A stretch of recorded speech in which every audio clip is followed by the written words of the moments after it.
Modern people tend to misunderstand myths and fairy tales. They are treated as primitive explanations of the world, moral lessons for children, or symbolic entertainment from a pre-scientific age. From this perspective, myths are interesting historically, but psychologically irrelevant. Carl Jung rejected this view completely. For Jung, myths and fairy tales are not cultural accidents. They are spontaneous products of the psyche, emerging wherever human consciousness develops. They are not invented to explain the world. They arise to orient the psyche within it. A myth is not a story about life. It is a pattern of psychic movement. This is why similar myths appear across cultures that have never interacted. The details differ, but the structure remains. Heroes descend into darkness. Monsters guard thresholds. Helpers appear unexpectedly. Death precedes rebirth. These are not coincidences. They are expressions of archetypal processes unfolding within the human psyche. Jung believed that myths and fairy tales externalize inner psychological events. They dramatize conflicts that occur between ego and unconscious, instinct and consciousness, individuality and collective expectation. In this sense, a myth is a map of transformation. It does not describe the terrain literally. It shows how movement through that terrain unfolds psychologically. Fairy tales perform a similar function, but on a more distilled level. They strip away historical detail, social complexity, and personal biographies. What remains is pure psychic structure. That is why fairy tales feel timeless. They are not anchored to a specific culture or era. They describe how change happens, not where or when. Jung noted that modern people often dismiss fairy tales precisely because they appear simple. But simplicity is not superficiality. Fairy tales remove the non-essential, so the psyche can recognize its own patterns more clearly. The psyche understands pattern before it understands explanation. This is why myths remain emotionally powerful even when they are not believed. One does not need to believe in dragons to feel the reality of confrontation. One does not need to believe in magic to recognize transformation. Belief is irrelevant. Recognition is everything. Jung emphasized that myths are not moral instructions. They do not tell you what should happen. They show what does happen when the psyche moves toward or away from integration. When myths are treated as moral allegories, their psychological depth collapses. When treated as literal history, they become dogma. When treated psychologically, they regain their function. That function is orientation. Myths orient the psyche by showing the consequences of certain psychic movements. They demonstrate what happens when the ego refuses the call to change, when instinct is ignored, when the shadow is denied, or when transformation is avoided. Fairy tales often end well, not because life is kind, but because integration restores balance. The happy ending is not optimism. It is psychological resolution. Jung observed that societies once used myths collectively to guide individuals through major life transitions: childhood, adulthood, marriage, death. Modern societies have largely lost these shared symbolic maps. The loss of myth does not make people more rational. It makes them unguided. Without myths, transformation still occurs, but without orientation. Psychological change becomes chaotic, painful, or fragmented. People suffer transitions without understanding what is happening to them. Myths once held this knowledge externally. Now it must be rediscovered internally. Jung believed that when myths disappear from conscious culture, they reappear unconsciously in dreams, fantasies, art, films, and ideologies. The psyche cannot function without symbolic maps. It will generate them whether they are welcomed or not. This is why modern people are drawn so intensely to stories of heroes, villains, and transformation, even while claiming to be disenchanted. The psyche recognizes what consciousness denies. Myths are not remnants of the past. They are expressions of psychic necessity. Fairy tales are not childish. They are elementary. Elementary does not mean immature. It means fundamental. Jung argued that to understand myths psychologically is not to regress, but to recover orientation. Myths do not replace thinking. They support it by revealing patterns that thinking alone cannot grasp. Logic explains. Myth orients. Explanation tells you what something is. Orientation tells you where you are. Modern psychology excels at explanation. It often fails at orientation. Myths fill this gap. They show the psyche in motion, not in diagnosis. They reveal transformation as a process, not a problem to be fixed. This is why Jung treated myths and fairy tales as essential material for understanding the unconscious. They are not decorations around psychology. They are psychology expressed symbolically. To approach them properly, one must suspend the urge to analyze immediately. The psyche must first be allowed to recognize itself in the pattern.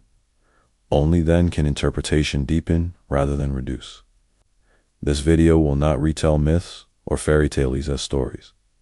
It will examine them as maps of psychic movement, maps that still operate within modern individuals, even when their symbolic language is no longer consciously understood. Understanding this restores something crucial, a sense that psychological change is not random, not meaningless, and not personal failure. It follows patterns. Patterns older than culture, patterns that myths have been tracing for as long as humans have been conscious. Those patterns have not disappeared. They are waiting to be recognized, and recognition is where orientation begins. Myths and fairy tales emerge from the same psychic source, but they serve different functions. Carl Jung made a careful distinction between them. Myths are shaped by culture, religion, and collective identity. Fairy tales, by contrast, are stripped of these layers. They contain less history and more psyche. This is why fairy tales are psychologically pure. A myth belongs to a people. A fairy tale belongs to the psyche. Myths are often tied to gods, nations, cosmologies, and sacred order. They explain how a world is structured and why certain values are upheld. Fairy tales do not explain the world. They show how an individual moves through it. There is no theology in fairy tales. There is no doctrine. There is movement. Jung observed that fairy tales remove everything non-essential. Characters are not psychologically complex. Settings are vague. Time is undefined. This is not a weakness. It is a refinement. By eliminating detail, fairy tales reveal structure. The psyche recognizes structure immediately.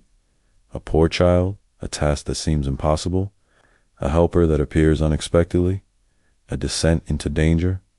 A transformation that restores balance. These are not plot devices. They are psychic sequences. Fairy tales show individuation in its simplest form. The ego begins weak, unrecognized, or undervalued. It is not heroic. It does not possess authority or clarity. It is often underestimated by others and by itself. This is psychologically accurate. Individuation does not begin with confidence. It begins with limitation. The fairy tale ego does not win through force.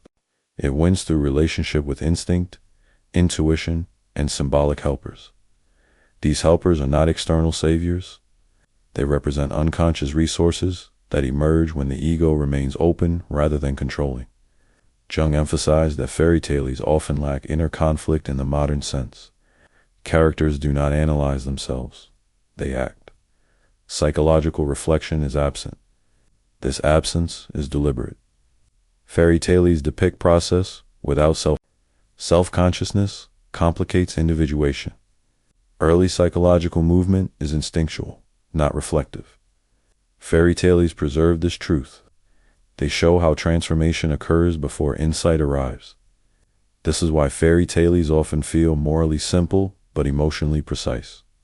Good and evil are clearly separated. Ambiguity is minimal. This clarity is not naivete, it is containment. Containment allows psychic movement without fragmentation. Myths, by contrast, often involve tragic conflict, moral ambiguity, and cosmic consequence. They reflect collective tensions, that exceed individual psychology, fairy tales remain closer to personal transformation. Jung believed that this made fairy tales especially valuable for understanding unconscious development. They reveal how the psyche organizes itself when not distorted by culture, ideology, or conscious intention. This purity also explains why fairy tales feel unsettling to modern adults. They bypass intellect. They speak directly to instinctive layers of the psyche. Adults resist this. Resistance arises when consciousness is threatened by simplicity. Simplicity exposes what complexity hides. Fairy tales expose basic psychological truths without explanation. They do not justify transformation. They enact it. This enactment is why fairy tales remain powerful even when dismissed intellectually. The psyche recognizes itself before the mind evaluates. Jung noted that fairy tales often emphasize tasks that must be repeated, endured, or completed patiently. There is little drama. There is persistence. Persistence is psychologically accurate. Transformation rarely happens through revelation. It happens through endurance. Fairy tales also show that success is not guaranteed by virtue alone. Cleverness, humility, and adaptability matter more than moral purity. The psyche rewards flexibility, not righteousness. This contradicts moralistic readings. Fairy tales are not lessons in goodness. They are lessons in psychic alignment. Alignment occurs when the ego does not oppose unconscious movement. Helpers appear when resistance decreases. Obstacles intensify when rigidity increases. This pattern repeats consistently. Jung believed that modern psychology often misses this because it focuses on explanation rather than movement. Fairy tales restore focus on movement. They show where energy flows, where it stalls, where it transforms. Importantly, fairy tales end when balance is restored. They do not describe life afterward. The psyche is not interested in maintenance. It is interested in reorganization. Once reorganization occurs, the story ends. This ending is often misread as fantasy fulfillment. In reality, it marks the completion of a psychological phase. Another phase will begin elsewhere. Fairy tales, therefore, do not describe a life. They describe a passage. This makes them ideal maps for individuation. Individuation is not a state. It is a series of passages. Fairy tales show these passages without moral commentary or intellectual framing. Jung believed that this is why fairy tales survive cultural change so easily. They are not tied to belief systems. They are tied to psychic necessity. They persist because the psyche persists. Understanding fairy tales psychologically restores access to this necessity. It allows modern individuals to recognize their own transformations without interpreting them as failure, regression, or pathology. Fairy tales normalize change. They show that loss, danger, confusion, and delay are not deviations. They are stages. This recognition does not comfort, it orients. Orientation reduces panic. Panic arises when change feels meaningless. Fairy tales remove meaninglessness by revealing pattern. Pattern allows endurance. Endurance allows completion. Jung treated fairy tales as distilled psychology because they reveal individuation before it becomes self-aware. They show what happens when the psyche leads and the ego follows. This following is not submission. It is cooperation. Fairy tales demonstrate that cooperation produces transformation without collapse. This is their gift. Not optimism, not escapism, but clarity of movement. And that clarity, once recognized, changes how modern individuals experience their own psychological passages. They no longer feel random. They feel structured. And structure, even when difficult, is what allows the psyche to continue moving forward without losing itself. That is why fairy tales matter. Not as stories, but as psychic blueprints. When seen this way, they regain their seriousness and their necessity. Fairy tales and myths are populated by familiar figures, heroes, monsters, witches, kings, helpers. These figures are often treated as characters, but psychologically they are functions. Carl Jung emphasized that mythic figures do not represent people in the external world. They represent positions within the psyche. When read this way, the structure of these stories becomes precise rather than fantastical. The hero is not the strong one. The hero is the ego in motion. At the beginning of most myths and fairy tales, the hero is inexperienced, underestimated, or incomplete. This is not accidental. The ego begins development without authority over the psyche. It is conscious, but not central. Consciousness does not start at the center. It must move there. The hero's journey represents this movement. It is not a quest for achievement. It is a process of confrontation. Each obstacle encountered is not an enemy to be destroyed, but a psychic reality that must be faced. Monsters represent what the ego cannot yet integrate. They are exaggerated, frightening, and often grotesque because the ego experiences unfamiliar psychic content as threatening. What is unknown appears hostile. This does not mean it is evil. It means it is unassimilated. Jung believed that monsters symbolize repressed instincts, denied emotions, unrecognized potentials, and shadow aspects that consciousness has excluded. The monster guards something valuable not because it is malicious, but because access requires transformation. This is why monsters are often placed at thresholds. They appear at gates, caves, forests, or borders between worlds. Psychologically, these are points where the ego approaches material it cannot yet incorporate without changing. The monster tests readiness.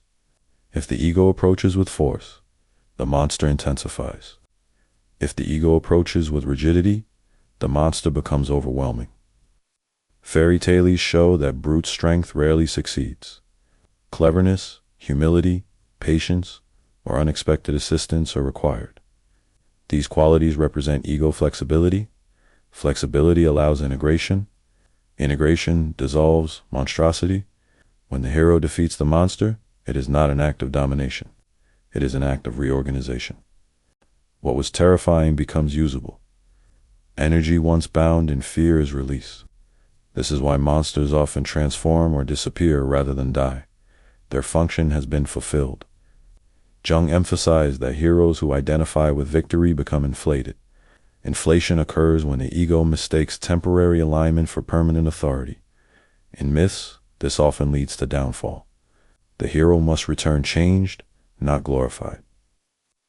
This return is essential.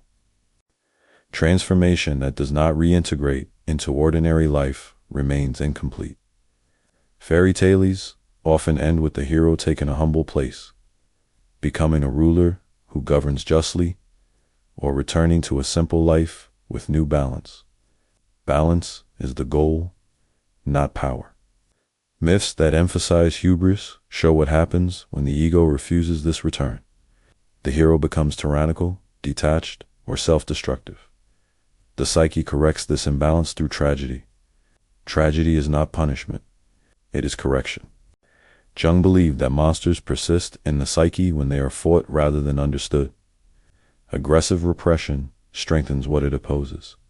Fairy tales illustrate this repeatedly. The ego must change its position. When it does, helpers appear. Helpers are among the most misunderstood figures in fairy tales. They are not rewards for moral goodness. They represent unconscious resources that become available when the ego relinquishes control. Helpers appear unexpectedly. They offer guidance rather than solutions. They do not act for the hero. They support movement. This support reflects the psyche's self-regulating capacity. When the ego aligns with unconscious direction, assistance emerges naturally. Jung observed that modern individuals often lack access to helpers because they approach psychological difficulty with control, analysis, or moral judgment. These attitudes block cooperation.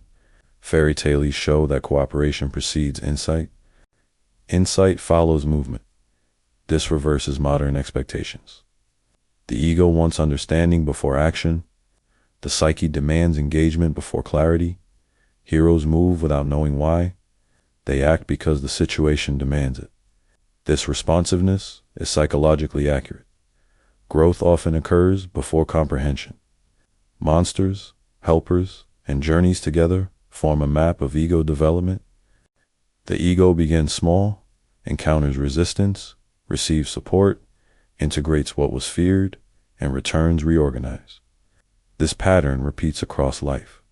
Different monsters, different thresholds, same structure. Jung emphasized that when myths are taken literally, heroes become ideals and monsters become enemies. This distorts the psyche. The individual projects inner conflict outward and seeks victory rather than integration. Psychological conflict becomes moral warfare. This leads to exhaustion and fragmentation. Reading myths psychologically reverses this process. The individual recognizes that what is feared externally often represents something unrecognized internally. Recognition reduces projection. Reduction of projection restores responsibility. Responsibility enables development. Fairy tales and myths thus function as mirrors rather than fantasies. They show the psyche how it moves through conflict, not how it should judge it. The hero is not the one who destroys darkness. The hero is the one who survives contact with it. Survival here means integration, not avoidance. This is why the hero is often wounded, scarred, or changed permanently. Development leaves marks. Wholeness does not erase history, it incorporates it. Jung believed that myths endure because they describe this process accurately. They do not promise purity, perfection, or resolution without cost. They promise movement toward balance. Balance is dynamic. It must be renewed. Heroes never finish their journey forever. They complete one passage. Another begins elsewhere. Understanding this prevents idealization of transformation. There is no final victory. There is only continued relationship between ego and unconscious. Myths teach this without explanation. They show, rather than argue, that showing remains effective even when belief fades. The psyche does not require belief, it requires orientation. Heroes and monsters provide this orientation by dramatizing the ego's journey through inner territory that cannot be mapped rationally. They make movement visible, and visibility reduces fear. Fear thrives in the unrecognized. Myths recognize. That recognition is why they persist, not because they entertain, but because they continue to describe the psyche's movement more accurately than most modern explanations ever could.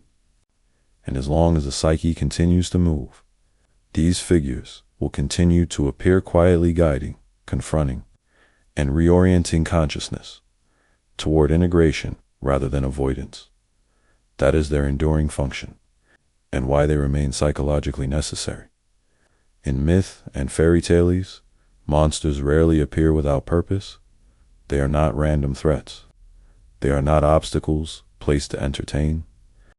Carl Jung understood monsters as symbolic representations of the shadow, those aspects of the psyche that consciousness refuses to recognize, accept, or integrate. The shadow is not evil by nature. It is unlived life. Monsters appear frightening because what is unlived feels dangerous to the ego. Anything outside conscious identity threatens stability. The psyche exaggerates this threat symbolically to force recognition. This exaggeration is intentional. Fear captures attention. Without fear, the ego would ignore what challenges it. Jung emphasized that monsters often guard something valuable: a treasure, a transformation, a hidden kingdom, or a future life.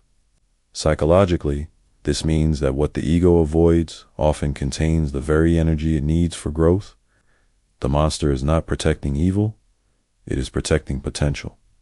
When the ego tries to destroy the monster, the story often fails or repeats. Victory through force rarely leads to transformation. Instead, the monster returns in another form. This reflects psychological reality. Repressed material does not disappear. It returns stronger, more distorted, and more demanding. Jung believed that monsters intensify when ignored or attacked. They grow when denied. They become grotesque when unlived aspects accumulate psychic charge. Fairy tales illustrate this clearly. Monsters are defeated not by hatred, but by change in the hero's attitude. The hero must approach differently, sometimes with humility, sometimes with cleverness, sometimes with patience. These qualities represent ego flexibility. Flexibility dissolves shadow intensity. The monster does not disappear because it is killed. It disappears because it is no longer needed. Its function forcing confrontation has been fulfilled. Jung observed that monsters often transform rather than die. A dragon becomes a helper. A curse is lifted. A terrifying figure reveals a human core. This transformation mirrors shadow integration. What was feared becomes usable. What was rejected becomes resource. Energy bound in resistance is released. This release feels like relief. Relief is not victory. It is reorganization. Jung warned that modern interpretations often miss this point by framing monsters as external enemies. This reinforces projection. The individual seeks villains outside rather than confronting internal disowned material. This misreading leads to chronic conflict. What is fought externally remains active internally. Fairy tales caution against this. Heroes who rush to destroy without understanding often fail.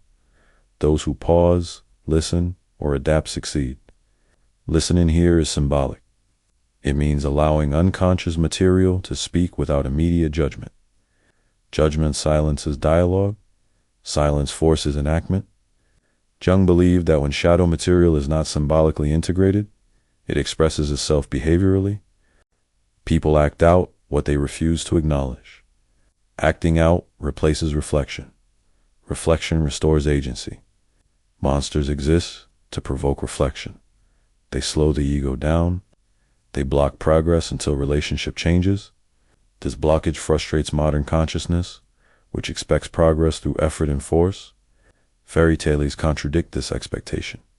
They show that effort without insight intensifies resistance. Insight without humility produces inflation. Only relationship allows passage. Jung emphasized that monsters are not personal flaws. They are psychic positions.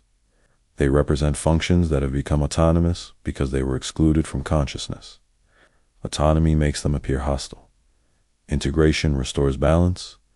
This is why monsters often appear at transitional moments, when old identities no longer work, when life demands change, when psychological thresholds are approached. The psyche uses monster imagery to mark danger and importance simultaneously. Danger means the ego's current position is insufficient. Importance means transformation is possible. Fairy tales preserve this tension without explanation. They allow the psyche to recognize itself in the pattern without intellectualizing. Recognition precedes understanding. Understanding follows integration. Jung believed that modern individuals often misinterpret fear as a sign to retreat. Fairy tales teach the opposite. Fear often signals where development is required. This does not mean recklessness. It means attentiveness. Attentiveness allows discrimination between destructive fear and transformative fear. Transformative fear guards growth. Destructive fear paralyzes. Monsters represent transformative fear. They demand change. They refuse avoidance. They insist on engagement. Jung emphasized that the goal is not to become fearless. Fear is informative. It points to psychic edges. The task is to become conscious in the presence of fear. Fairy tales show heroes trembling, hesitating, and doubting. Courage is not absence of fear. It is willingness to remain present despite it. Presence allows transformation. Transformation dissolves monstrosity. Once integrated shadow material no longer needs to appear as a monster. It becomes part of ordinary psychic life. Aggression becomes assertiveness. Desire becomes vitality. Fear becomes discernment. This integration does not make the ego perfect. It makes it whole enough. Jung believed that this process is ongoing. New monsters appear as consciousness expands. Each expansion reveals new disowned material. This is not failure. It is growth. Fairy tales normalize this recurrence. They do not promise permanent peace. They show cycles of confrontation and integration. Understanding monsters psychologically removes moralism. It replaces condemnation with curiosity. Curiosity opens dialogue. Dialogue restores balance. Balance allows life to continue. This is why monsters are indispensable to myth and fairy tales. Without them, there is no movement, no transformation, no individuation. They are not errors in the story. They are the story. And when they are recognized as such, fear becomes orientation rather than obstacle. That shift from enemy to guide is one of the most important psychological lessons myths and fairy tales offer. Not to eliminate darkness, but to relate to it consciously. That relationship is what transforms the psyche. Not force, not denial, but integration. And monsters exist to make that integration unavoidable. Fairy tales often end in ways that modern consciousness finds unrealistic. A kingdom is restored, a curse is broken, a wedding occurs, balance returns. These endings are frequently dismissed as fantasy or wish fulfillment. Carl Jung saw them differently. For Jung, fairy tale endings do not describe how life continues. They describe when a psychological process is complete. The story ends because the transformation it was mapping has reached resolution. Fairy tales do not concern themselves with maintenance, repetition, or daily complexity. They depict passages, not biographies. When the passage concludes, narration stops. This is psychologically precise. Individuation does not unfold as a continuous heroic arc. It occurs in phases. Each phase begins with imbalance, moves through confrontation, and ends when a new inner equilibrium is achieved. The happy ending marks equilibrium, not happiness. Equilibrium means psychic energy is no longer bound in conflict. What was split has been re-related. What was denied has been integrated. What was blocked has been released. Release feels relieving. Relief is mistaken for joy. Joy may or may not follow. The psyche is concerned with flow, not emotion. Jung emphasized that fairy tale marriages symbolize union of previously separated psychic elements, masculine and feminine, conscious and unconscious, instinct and reflection come into relationship. This is not romance. It is integration. The wedding does not mean fulfillment through another person. It means the psyche has achieved a new internal coherence. External imagery conveys inner reorganization. Similarly, the restoration of a kingdom does not represent political order. It symbolizes the psyche's return to functional hierarchy after chaos. Energy flows appropriately. No single part dominates excessively. Hierarchy here is psychological, not moral. The ego resumes its role as organizer, not tyrant. Jung noted that fairy tale endings often occur suddenly. After long struggle, resolution appears abruptly. This mirrors psychological experience. Transformation is gradual. Resolution is immediate. One day, the tension simply dissolves, not because effort succeeded, but because the psyche reorganized itself. This suddenness confuses modern expectations. People anticipate insight, explanation, or clarity as markers of completion. Fairy tales suggest otherwise. Completion feels quiet, often anticlimactic. The psyche does not announce success. It moves on. Jung believed that people who expect continuous intensity misinterpret psychological health. Health is not constant growth. It is periodic resolution followed by ordinary life. Fairy tales honor this by ending when the work is done. They do not linger. Lingering would distort the message. When fairy tale endings are misunderstood as promises of happiness, individuals chase permanent resolution. This pursuit leads to disappointment. Life does not remain at equilibrium. New tensions arise. New passages begin. Fairy tales do not deny this. They simply mark one completed movement. Jung emphasized that fairy tale endings are symbolic closures. They tell the psyche, this chapter is complete. Closure allows psychic energy to disengage and become available elsewhere. Without closure, energy remains bound. Bound energy produces rumination, fixation, and exhaustion. Fairy tale endings release energy. Release allows renewal. This is why fairy tales often feel satisfying even when not believed. The psyche recognizes completion. Recognition restores calm. Calm is not stagnation. It is readiness. Jung warned that modern culture often lacks symbolic closure. Relationships end without integration. Careers collapse without meaning. Life transitions occur without acknowledgement. Without closure, the psyche remains fragmented. Fairy tales provide symbolic closure imaginally when reality does not. This compensatory function is essential. It prevents despair. Despair arises when suffering feels endless. Fairy tales demonstrate that suffering is phasic. It has shape, it has sequence, it has completion. This does not trivialize pain. It contextualizes it. Jung believed that contextualized pain is bearable. Uncontextualized pain becomes trauma. Fairy tale endings contextualize pain symbolically. They do not erase what came before. They integrate it. The hero is not restored to innocence. He or she returns changed. Change is permanent. Equilibrium does not mean regression. It means reorganization at a higher level. This is why fairy tale heroes often receive a new name, status, or role. Identity shifts to reflect inner change. Identity follows integration, not the reverse. Jung emphasized that fairy tale endings are not instructions to seek completion. They are reminders that completion is possible. Possibility sustains endurance. Endurance allows engagement. Engagement allows transformation.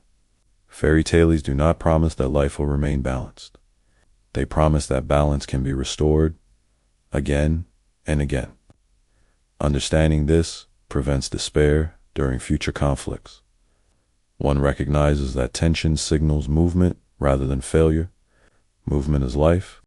Life requires tension. Resolution prepares the psyche for the next passage.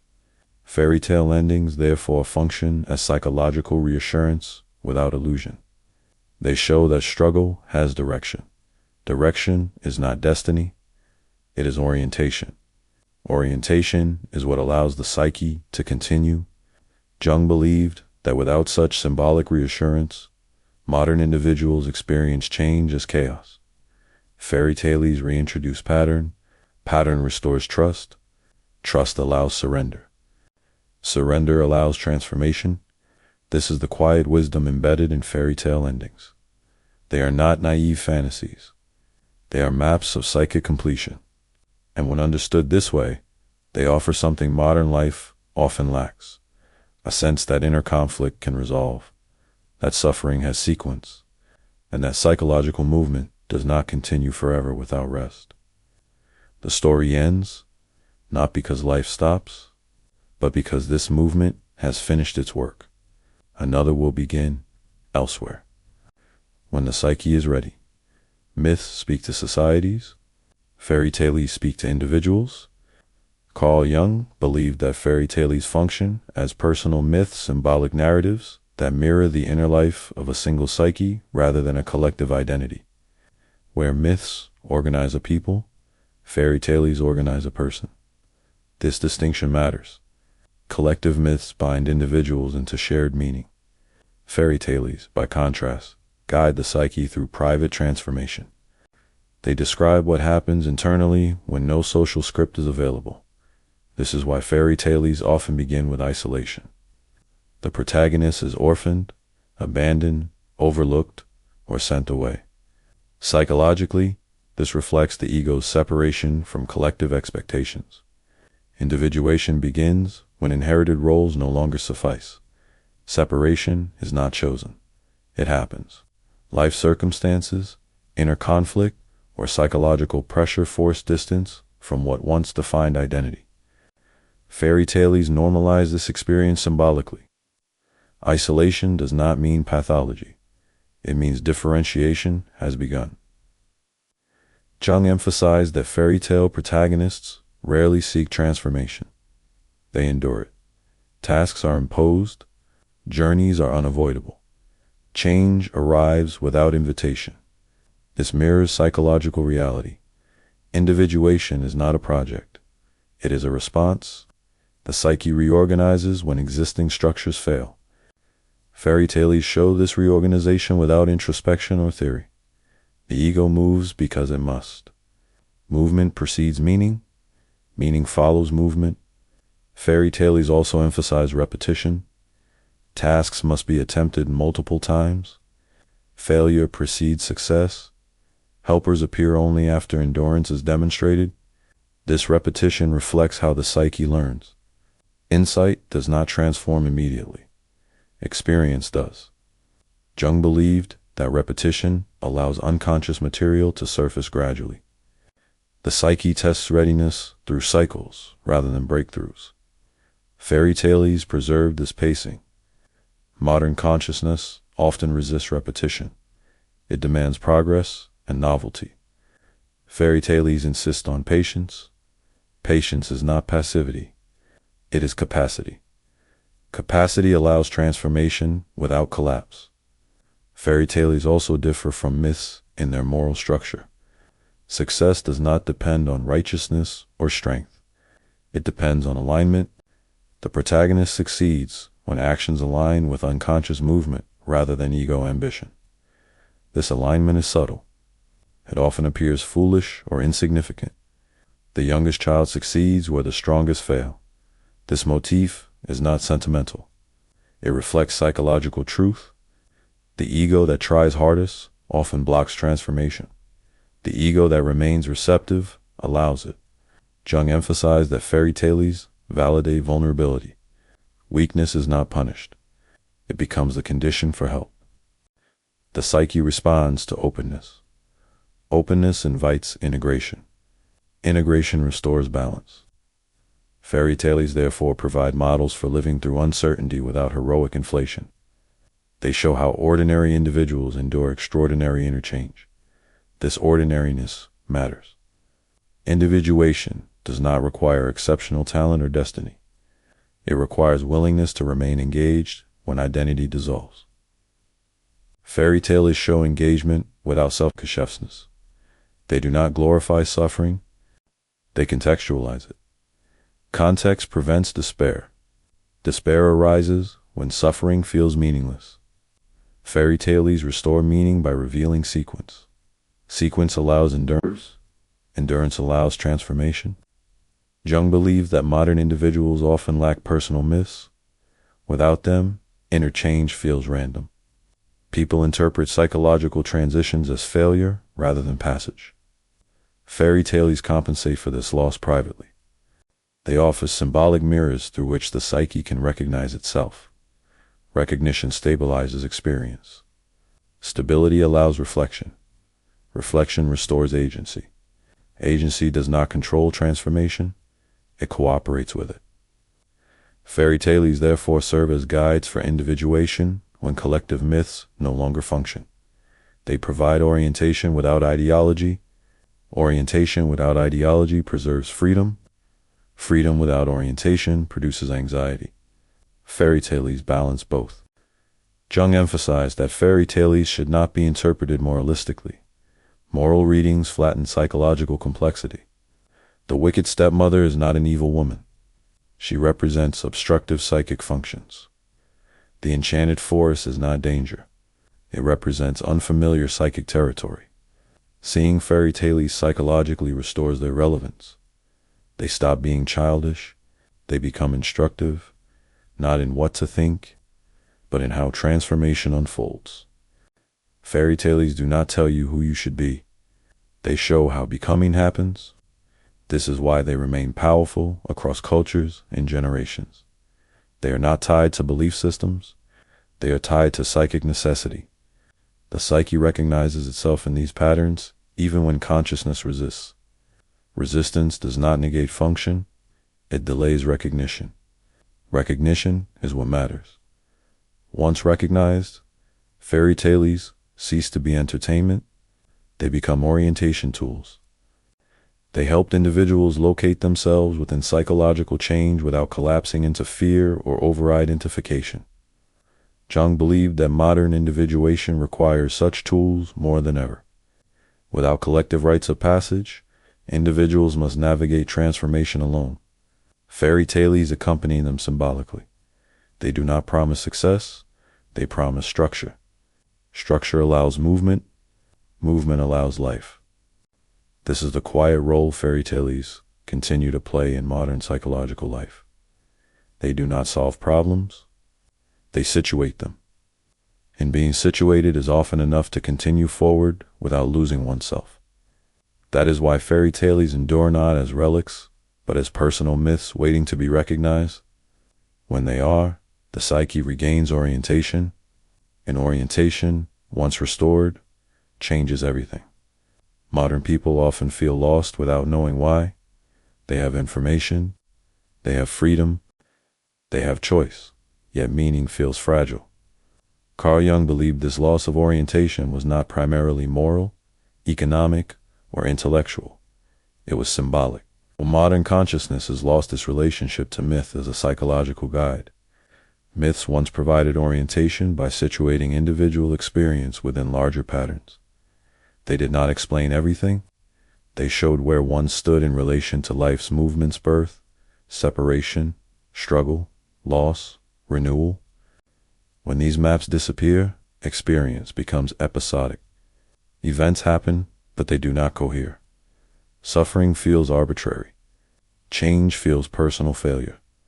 Jung emphasized that meaning does not arise from success or comfort. It arises from context. Context allows pain to be endured without becoming nihilistic. Without mythic context, pain feels senseless. Senseless pain produces despair. Despair is not sadness.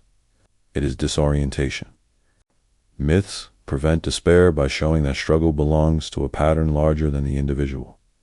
This does not minimize suffering. It contains it.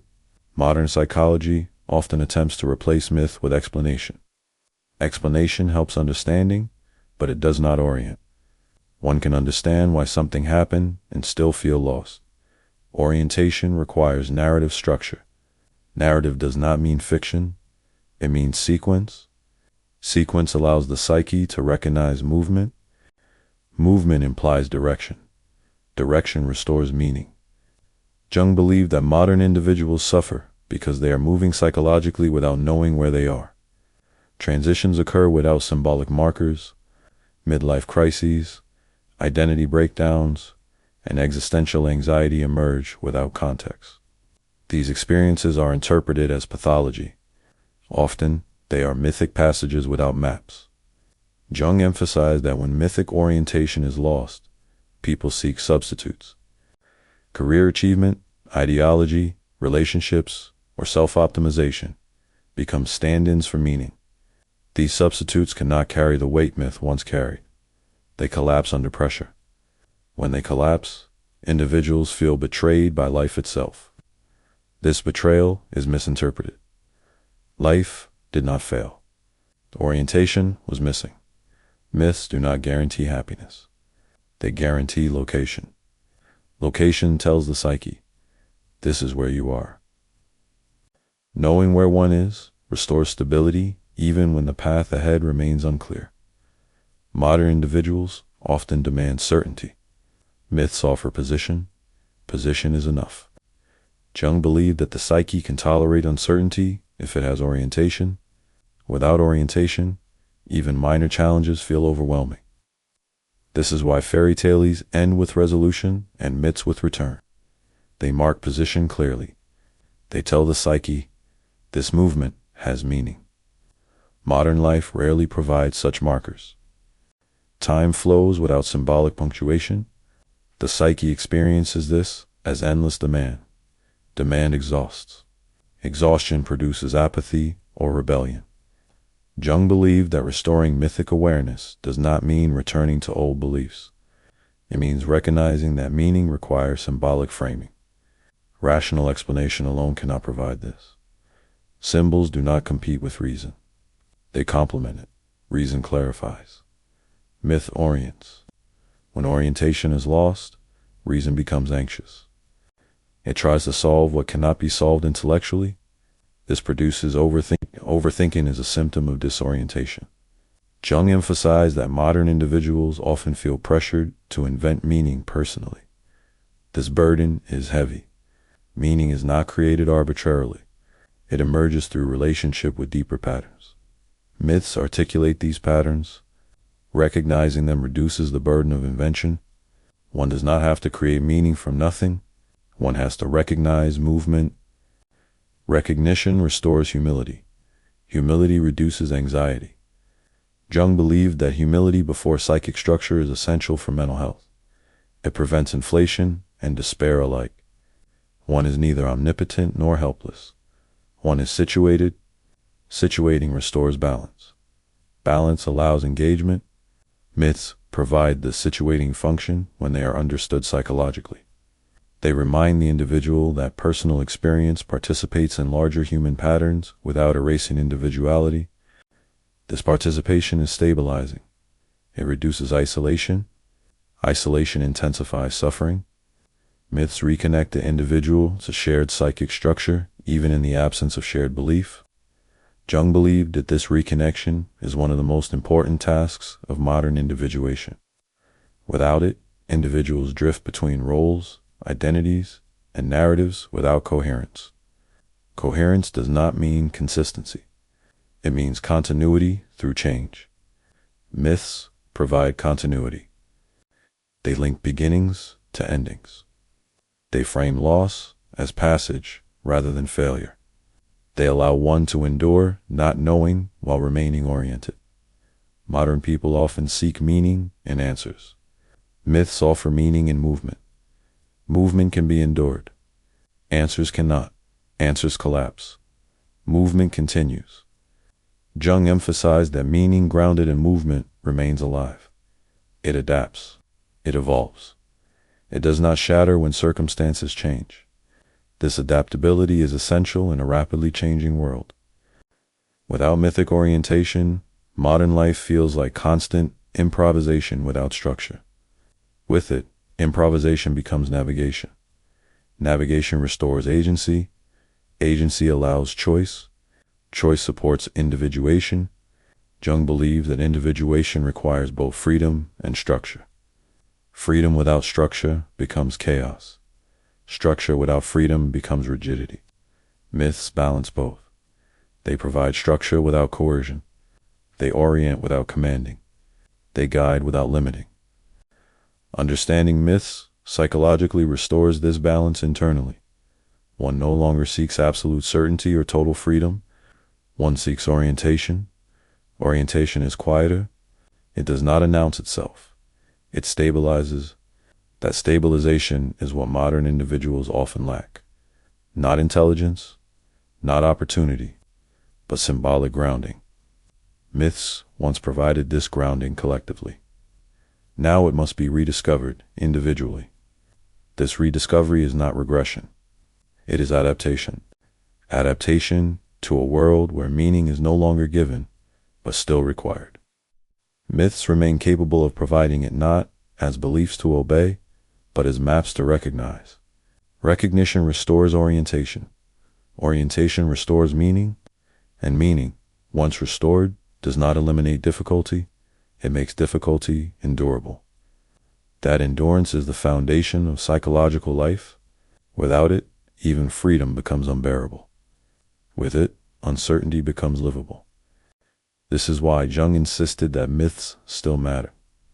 Not because we should believe them, but because without them, we do not know where we are.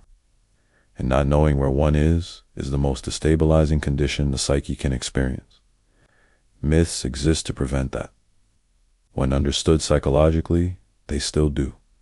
Quietly, persistently, and exactly when they are most needed. Myths were never meant to be believed in the way modern people understand belief. Carl Jung insisted on this repeatedly. Myths are not propositions about reality. They are living maps of psychic movement.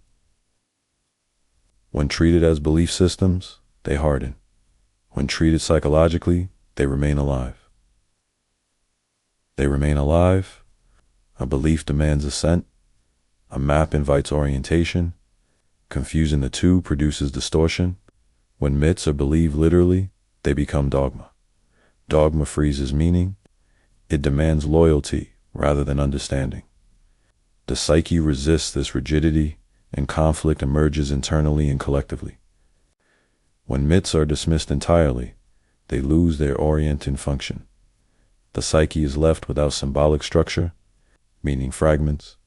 Experience feels arbitrary. Both extremes fail.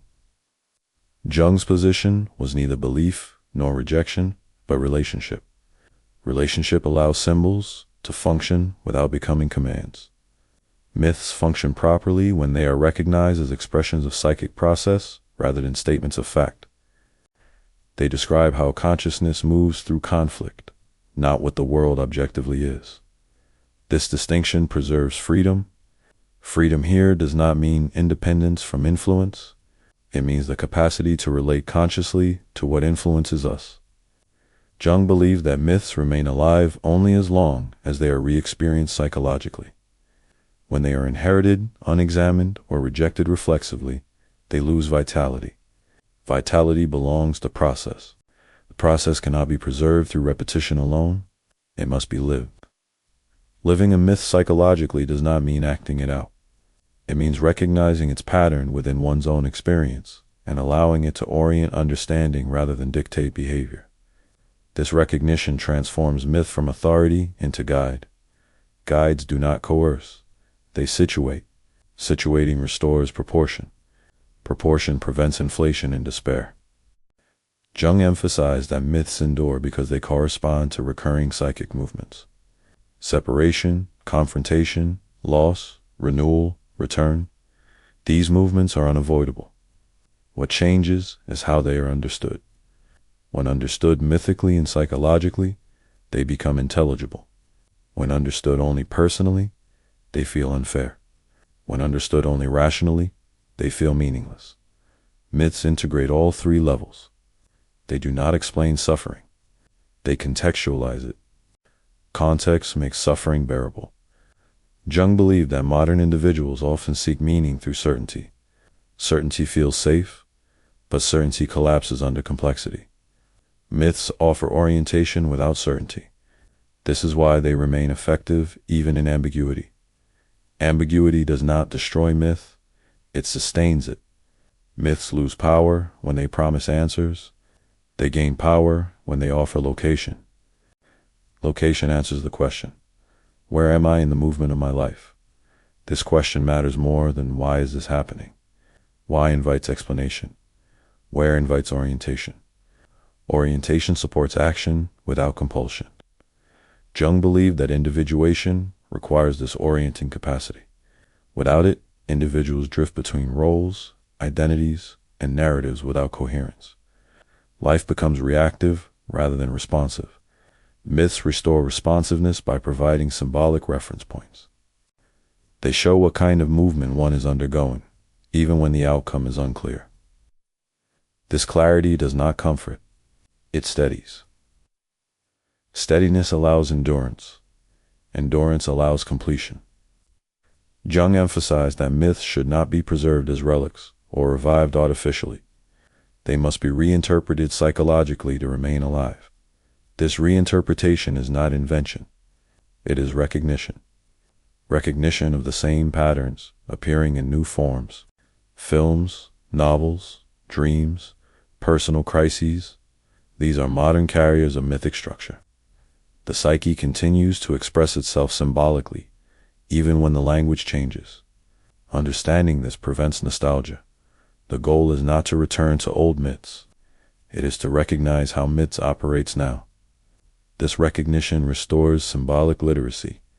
Symbolic literacy allows individuals to navigate transformation without becoming overwhelmed by it. Without symbolic literacy, change feels catastrophic. With it, change feels patterned. Pattern does not remove pain. It gives pain direction. Direction allows movement. Movement allows life. Jung believed that the greatest danger of modern life is not loss of belief, but loss of orientation. Without orientation, freedom becomes disorganizing rather than liberating. Myths prevent this by anchoring freedom within structure. Structure without coercion, meaning without dogma, guidance without command. This balance is rare. It must be cultivated consciously. Cultivation involves slowing down, observing recurring patterns, and resisting the urge to literalize or dismiss symbolic material. This stance is demanding. It requires patience. Patience allows depth. Depth reveals structure. Structure restores orientation.